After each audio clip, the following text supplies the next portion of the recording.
there, folks. Bruce Kittle here, coming at you with another Mindful Monday Minute.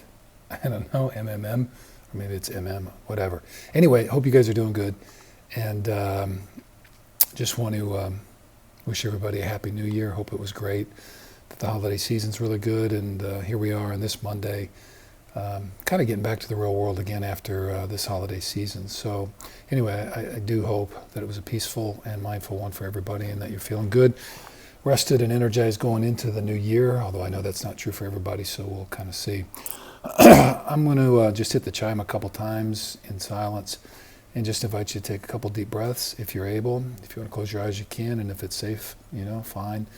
And if not, whichever you want to do, but we'll just do that for a second, just to center a little bit, and again, just kind of practicing the mindful centering piece with a little bit of breath.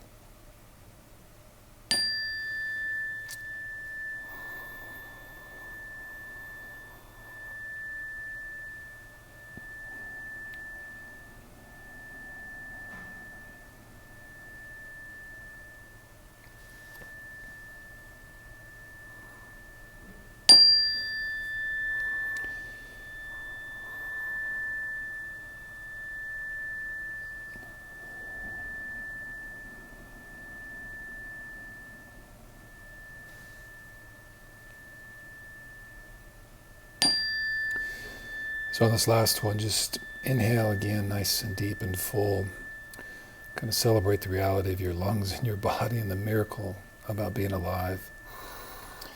Feel that breath go in all the way as you hold, and then just exhale out nice, easy, and deep. And just let it all go. Let everything go. Everything you might be holding, hanging on to, clutching, or reaching for, just let it all go. Maybe find a little peace and space in the body as well. Anything that's holding tightness, just see if those spots within the body can let go as well.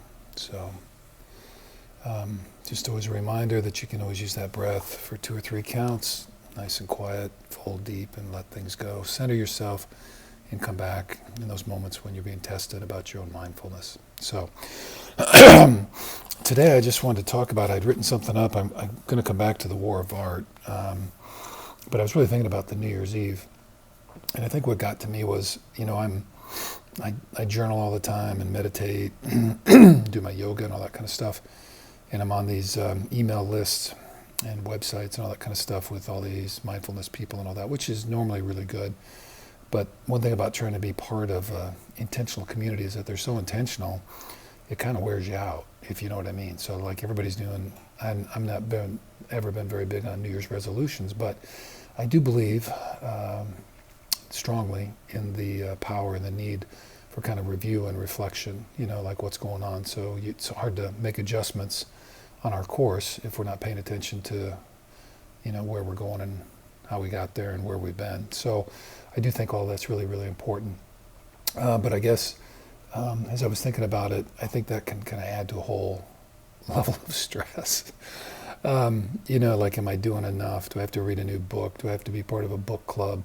Do I need an end-of-year inventory and fill all this stuff out and do all that kind of stuff? And how much writing and journaling do I have to do and all that? And honestly, I have no answers for you on that. You have to do what you think is right for you.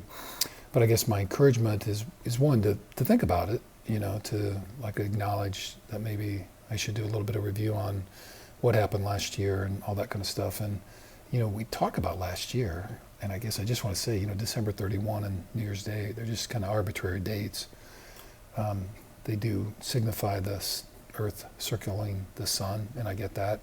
But still, this date creating a new year, and like it's supposed to trigger all this stuff for us. But anyway, it's a milestone, and it's a thing to kind of think about. So again, I'd encourage you to do that, but I wouldn't get so caught up in,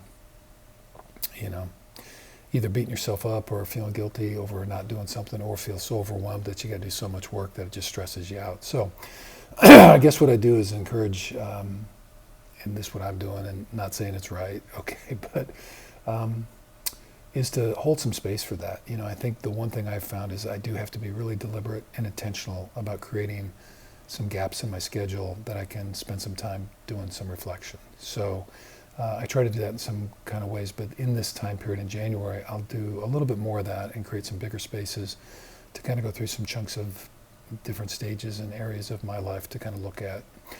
But again, while you're trying to create and hold space for it, I don't think it's anything to clutch or grab, and really that's not the mindful way, right? I mean, we're trying to pay attention to it, be aware of our thoughts and emotions around those things, and make constant and good choices for us about how we're going to respond and act in that particular moment. So here's to having a great new year and a reflective one, but again, it doesn't have to be something that happens overnight.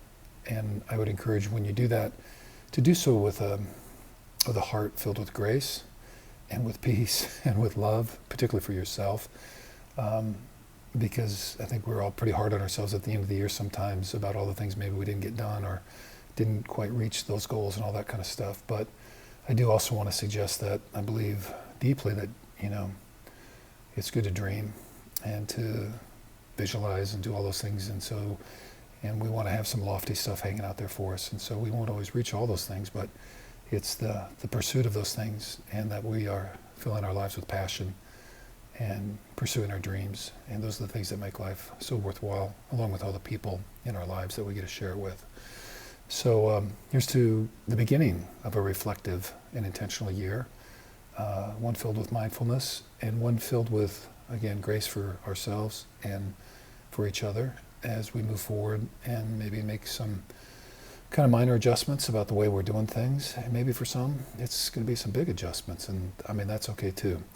I've stepped off the ledge a few times in my life professionally with my career, and I have to say the first step was always the worst or most scariest, although exciting, and always been able to land, and it's all worked out pretty good. So again, that is one of the themes of the War of Art. But Pressfield is, as soon as you make your commitment and a decision and take the first step, the entire universe will conspire to move forward with you. So in that vein, let us review and reflect and correct to the extent that we need to, and also celebrate life and make sure we're paying attention to that celebration part, because it's so great. All right, so here's wishing you a great week, a mindful week, and a week of just maybe paying a little bit of extra attention to kind of where we've been, where we're at, and where we want to go. And if you need more help on that, let us know. We've got the 4 levels of performance planning through our mindfulness stuff.